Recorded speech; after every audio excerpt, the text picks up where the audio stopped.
Les outils spirituels, aujourd'hui on va parler des outils spirituels. On peut se faire contrôler par ces outils, mais penser qu'on en a besoin, ou alors on peut être maître de ces outils, ou même ne plus en avoir besoin. Voilà.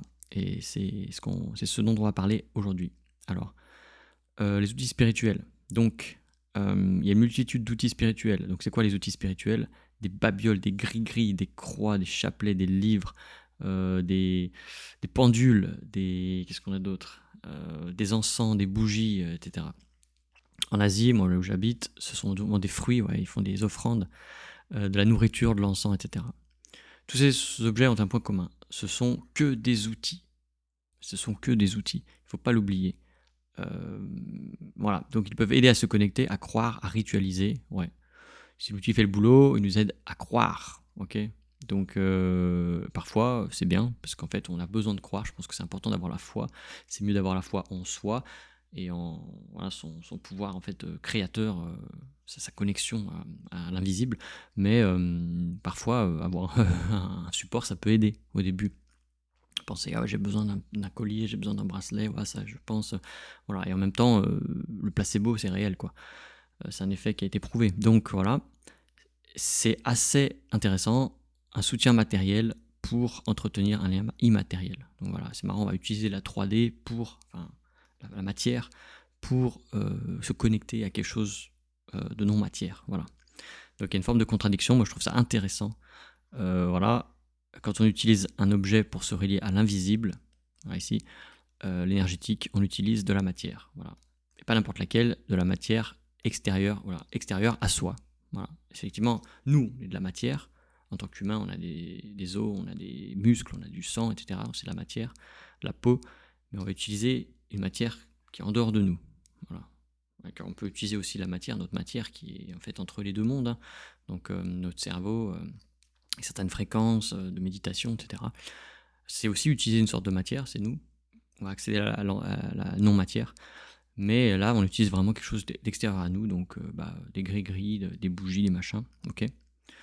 Euh, et même si, en fait, en tant qu'être humain, nous, on est déjà en partie connecté. En fait, on est entre les deux mondes. En fait, on a un pied dans le monde 3D physique, quantité, etc. Et puis un autre dans le monde, euh, un monde invisible. Et c'est un autre type de matière. Je pense pas que ce soit pas de la matière, mais il y a quand même un autre type de matière, un autre type de dimension, on peut dire, et on peut s'y connecter. Voilà. Euh, ok. Ensuite, voilà. Plus on s'appuie sur ces outils, c'est surtout en fait parce on n'a pas notre pouvoir. En fait, je pense qu'on n'est pas conscient, on n'a pas confiance dans le pouvoir de notre propre outil qui est notre cerveau, notre cœur, etc., notre corps humain. Voilà. Et qu'on peut accéder directement à ça.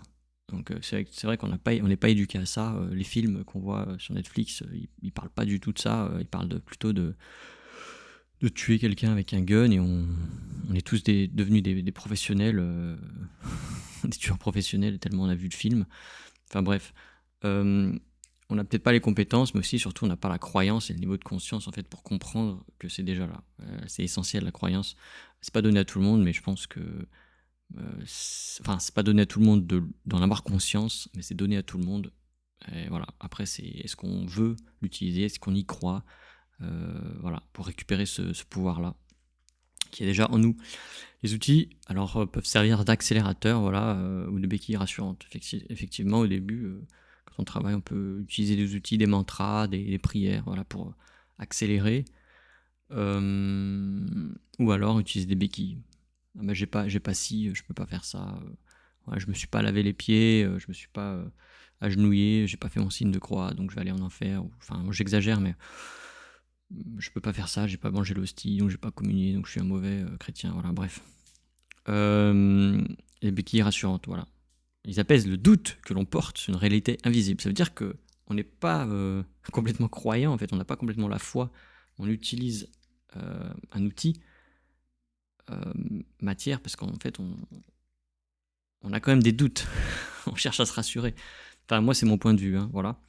Et donc, On essaie toujours à se raccrocher sur du tangible, les matières. Il n'y a personne qui contrôle ça. Enfin, c'est au-delà, une énergie puissante et partout. Enfin voilà, c'est quelque chose de très difficile à.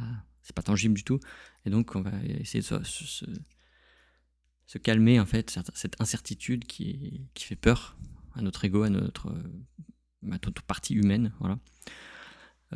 Et donc, on va utiliser ces outils-là.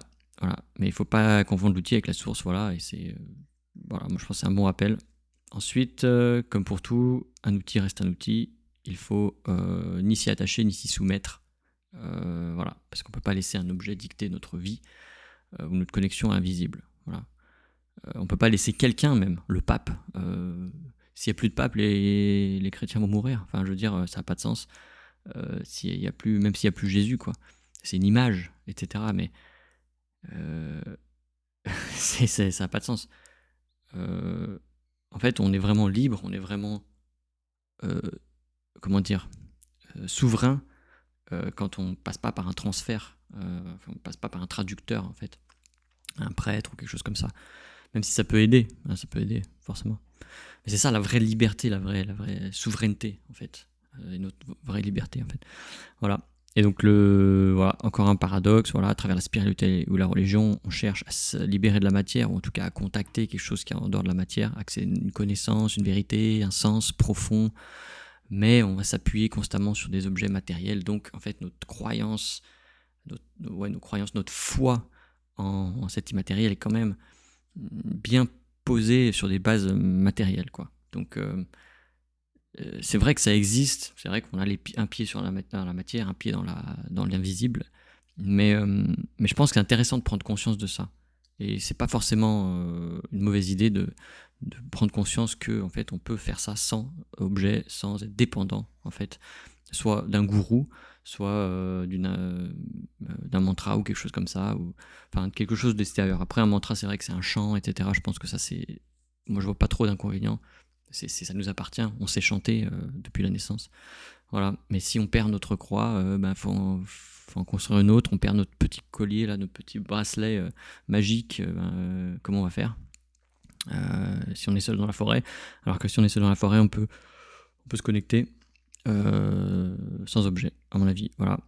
Chemin est à l'intérieur. Voilà. C'est tout pour aujourd'hui.